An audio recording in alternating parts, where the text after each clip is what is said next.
Some things in Hollywood haven't changed. The black guy goes first.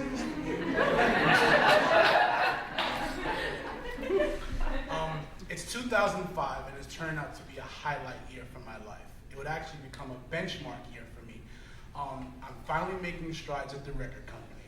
I'm making a name for myself in my industry, and I'm finally, the culmination of everything I've been struggling and sacrificing is finally coming to a head. I'm in my early 20s, and I'm really enjoying my life. So I have this best friend who's also a creative entrepreneur, and Thursday, Friday, Saturday, Sunday, we have the same agenda.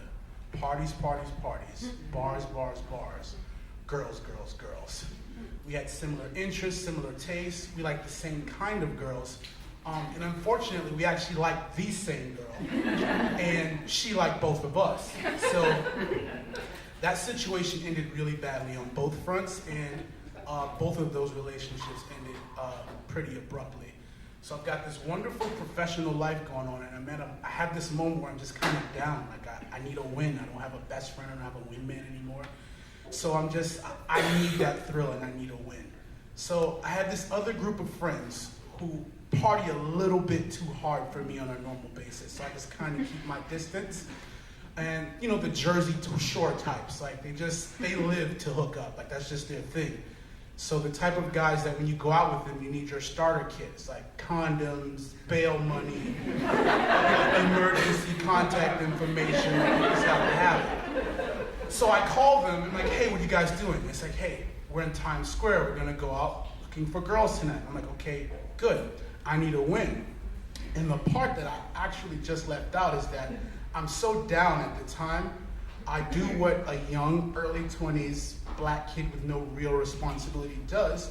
I walk into a dealership and I buy a cherry red convertible luxury sports car.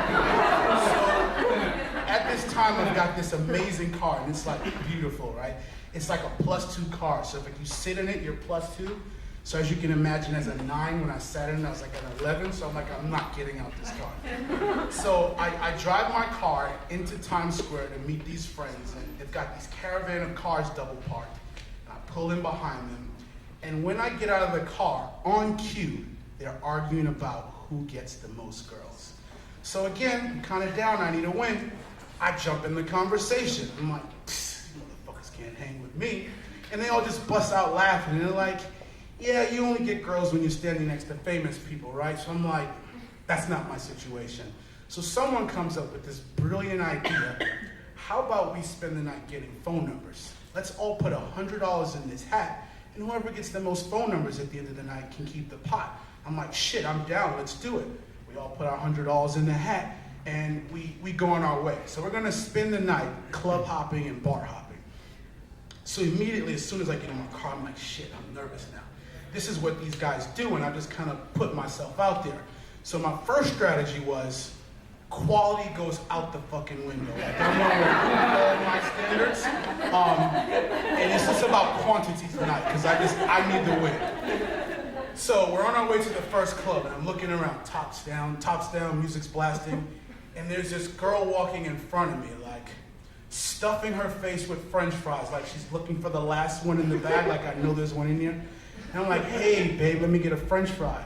Then she kind of looks and laughs, like, oh my God, it's so cute. You really want a French fry? I'm like, no, I just really want your phone number. So she gives it to me. I'm like, bust my cherry.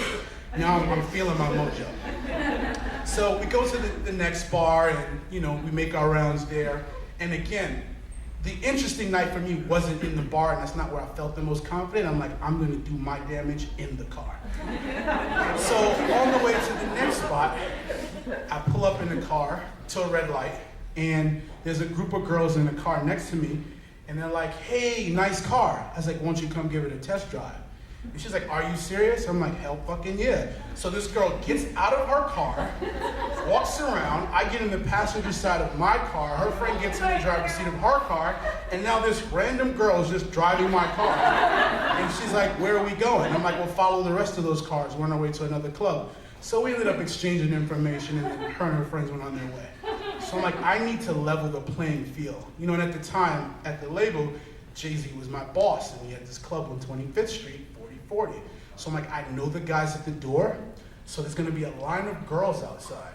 So if I walk up and all those girls see me kind of like, hey, I'm skipping, I'm somebody, then my luck inside will be much better. So I'm like, hey guys, let's go to 40-40. So they're like, cool, let's do it. So we get to 40-40, and of course, no one who I know at the door is there. So we've already paid to park our cars, so we're like, shit, there's so much action on the street.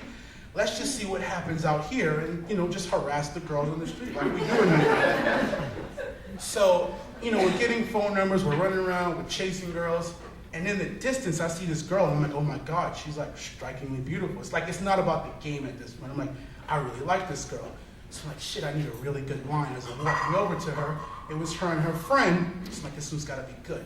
So I come to her and I stop her. I said, hey, I know you guys have been harassed all night long, and I promise I'm not here to bug you, but I've gotta take a survey for my job, and then I'll let you on your way. She's like, okay, cool, girl.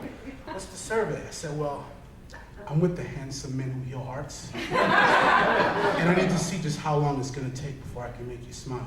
And then she pauses for a minute, and then she busts out laughing. So I'm like, score. And then her friend at this point, her face completely changes.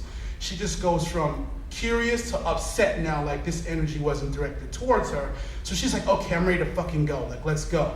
So this girl was like, okay, cool, my friend really wants to go, but here's my information, just, call me later. So I'm like, good, take down number. So we spend the rest of the night just kind of outside, haggling girls and, doing the best that we can to get as many phone numbers as we can. And the night's coming to a close, and we're trying to figure out if we should just stop here or, go to a Waffle House or an IHOP or something and try our luck, for everyone going to get breakfast after the club. And out the club stumbles these 4 girls who are completely wasted, like perfectly wasted, like not wasted enough that you're a scumbag, but wasted enough that they're gonna regret it in the morning. So we go introduce ourselves to these girls, and we have really good, meaningful conversation. And one of them says, why don't we take this party back to the apartment? So I was like, back to the apartment? So we're all like, hell yeah. So I'm like, well, where is the apartment? We live in a high-rise on the Upper West Side. Perfect. She's having a little money. So high-rise on the Upper West Side actually ended up being a project building in Harlem. So we're pulling up to this project building, and at this point I'm like, that was strangely easy for us to get here. Maybe this is a setup. So I shared this sentiment with my friends, like, maybe these girls are actually here to set us up, because this was just strange that these strangers like come back to our apartment. So one of my friends is like, no, we're gonna be fine. Pookie knows everyone in these projects. So if you don't know, every black person knows a Pookie or a Mookie in their culture or in their environment, and Pookie and Mookie knows everybody. And then later in life, I thought about it. I was like, well, if someone would have robbed us, we'd be like, hey, put your gun down, we know Pookie. But when you're trying to get laid at 4 o'clock in the morning, everything that doesn't make sense, you make it make sense. So we get into this apartment, trying to figure out how we're gonna get this party started. And these girls just turned out to be these really smart, really educated, not that there's anything wrong with that. They started passing us Fiji waters, putting on slippers, talking about economics and politics. I'm like Googling the GDP just so I could sound, articulate if someone asked me a question. So then again, I'm with these hardcore group of guys, and one of my friends is like, when the fuck is the party getting started? And this girl just takes offense to it. She's like, this is the party. Like, what kind of girls do you think we are? And he was like, the girls that take strangers to their apartment. So that night was a complete bust, and we ended up just abruptly leaving and going home. And by the way, at this point, I lose the bet anyway, but I'm like, you know what? It was a fun night, so I go to bed. I wake up the very next morning, and I'm going through my phone. I'm like, shit, French fry girl, deleted. Drive my car girl, deleted. Survey girl, I like that one. So I call Survey Girl, and we make plans to actually go hang out together. So we make these plans, but again, I've been through this really bad situation with the last girl that me and my friend kind of had a falling out over. So I said, hey, I've got my car. She didn't see it that night because it was parked. I said, I drive a really shitty car. And I want to make sure that it's okay with you that I pick you up in this piece of shit car, because that's just where I am in my life. And she's like, no, that's cool. Let's just go grab a bite to eat and see what happens. So when I do pull up in my +2 car, fully washed, top down, and I pull up to her house, and she's like, whose fucking car did you steal? And I'm like, this is my car, get in.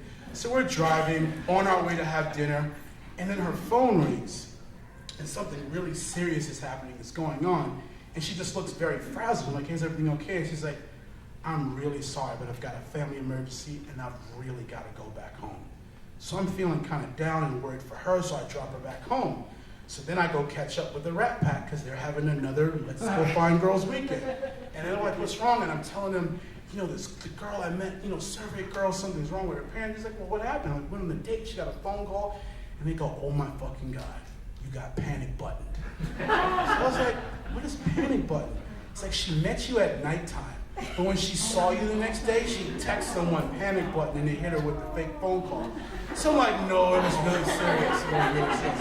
But they've convinced me by this point, like, dude, she just didn't want to be on the date anymore. Like, that's complete bullshit. So I delete her number and I'm like, fuck it. I guess I'm just gonna be one of those superficial guys in the entertainment industry who just does the same thing the same way, and I'm never gonna find, you know, the one. So I delete her number out my phone. And the very next morning, my phone rings, and it's a number I don't recognize. It's Survey Girl. And she just apologizes and says, hey, I'm really sorry about yesterday. Like, I was really looking forward to our date.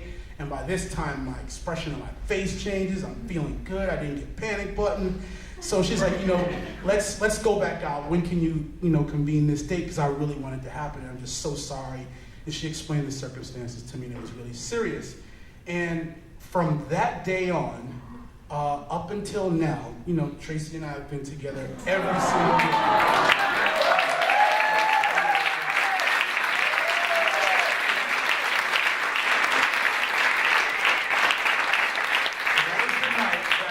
I finally got my win. Thank you.